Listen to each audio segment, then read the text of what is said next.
ninguém é só uma ilha. Para crescer, aprender, construir conhecimento, para se construir, o ser humano precisa dos outros. Interagir, trocar, partilhar, navegar. Para isso, embarcamos na linguagem, a grande ferramenta social de contato.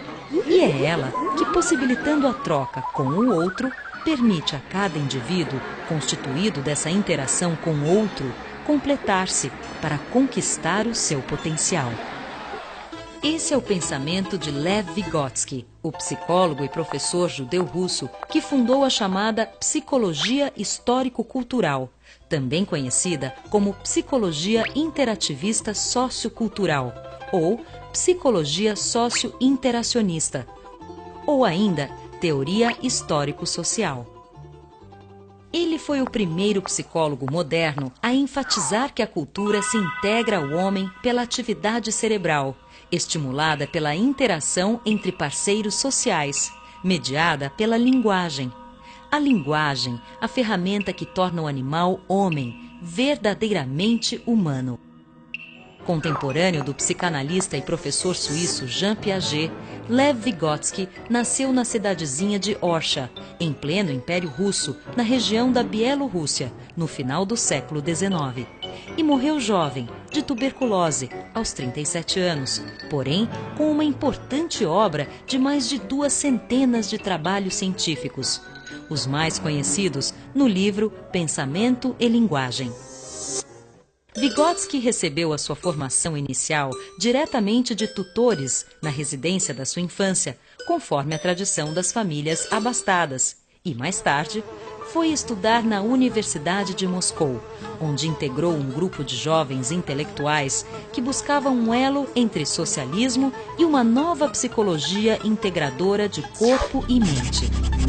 Assim, embora graduado em Direito, Vygotsky transitou também pelas áreas da medicina, psicologia, história, literatura, filosofia, atrás da formação interdisciplinar decisiva para a base das suas ideias, que mesclavam a biologia do corpo com a filosofia, literatura e psicologia da mente. Vygotsky formou-se na Universidade de Moscou no histórico ano de 1917, marco da Revolução Russa que derrubou o Império dos Czares e deu lugar à nova Rússia socialista, governada pelas ideias de Marx.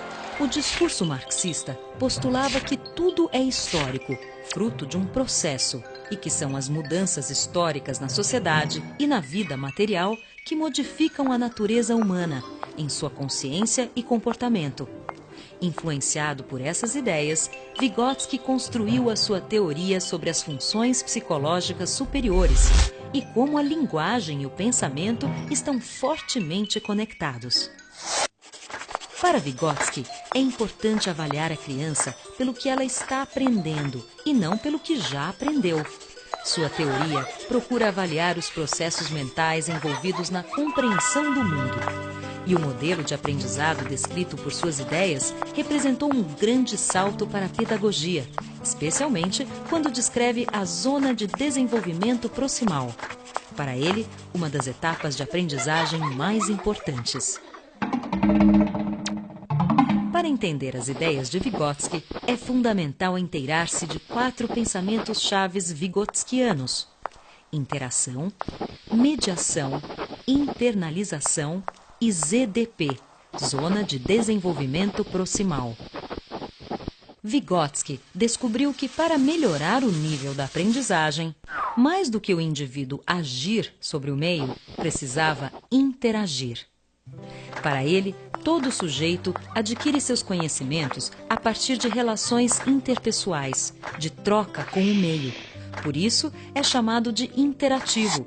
Vygotsky afirma que aquilo que parece individual na pessoa é, na verdade, resultado da construção da sua relação com o outro. Um outro coletivo que veicula a cultura. As características e atitudes individuais estão profundamente impregnadas das trocas com o coletivo. E justamente é ali, no palco da cultura, dos seus valores, da negociação de sentidos tramada pelos grupos sociais, que se constrói e se internaliza o conhecimento. Como? Através da língua, da linguagem, dos símbolos escolhidos como metáforas ou outras figuras que se constituem em valiosa moeda de troca. Isto é, a interação é feita através da linguagem, que realiza uma espécie de mediação do indivíduo com a cultura. Vygotsky entende que as funções mentais superiores são socialmente formadas e culturalmente transmitidas por meio da linguagem. E mais, que ainda que uma criança tenha biologicamente o potencial de se desenvolver, se não interagir, não se desenvolverá como poderia. Basta lembrar do exemplo recente do menino lobo encontrado em Kalunga, na Rússia, que criou-se com lobos e desenvolveu muito pouco do seu lado humano. Andava de quatro, não falava, rosnava e mordia como um cão. Como é que a cultura negocia os sentidos das coisas? Através de representações simbólicas, através da língua, da linguagem, que realiza a mediação entre a coisa e a compreensão da coisa, como se fosse uma tradução, uma afirmação, uma certificação.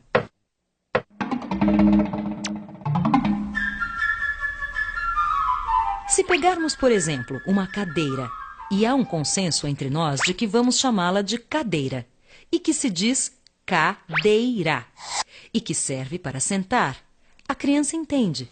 Esta informação vai parar lá no seu cérebro, onde fica armazenada junto com o atributo sentar.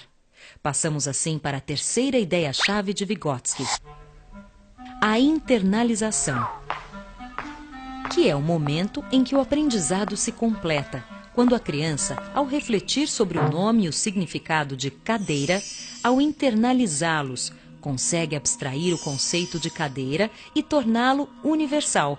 E então, cadeira não cabe mais só na palavra cadeira, porque a própria criança descobre os muitos sentidos da palavra, que adquire, assim, novos tons, afetivos, emocionais, de memória, de sentimento ou simplesmente de informação. Tudo via mediação da linguagem, na troca com os outros, interação, e consigo mesma, internalização. A criança apreende conhecimentos, papéis sociais e valores. E, finalmente, a quarta expressão vygotskiana, ZDP, Zona de Desenvolvimento Proximal, que nada mais é do que aquele espaço em branco que existe entre o que a criança já é, já sabe fazer sozinha, e aquilo que ela tem a potencialidade para vir a ser, desde que seja assistida, aprenda com os outros. Proximal vem de próximo, perto, íntimo, e é onde entra o professor, o adulto ou um colega mais experiente da roda da criança, que, como parceiros de estrada, detectam o seu potencial e a estimulam a se superar e a se apropriar do que, em tese, ela é naturalmente capaz. E assim fica claro o papel do professor. Para Vygotsky, o professor é um mediador entre a criança e o mundo, um parceiro de estrada mais experiente, um descobridor da ZDP do aluno, que o ajuda a interagir com os outros e consigo mesmo, e assim atingir o que lhe é de direito, não o melhor além do outro, mas o melhor de si mesmo, isto é, o seu potencial.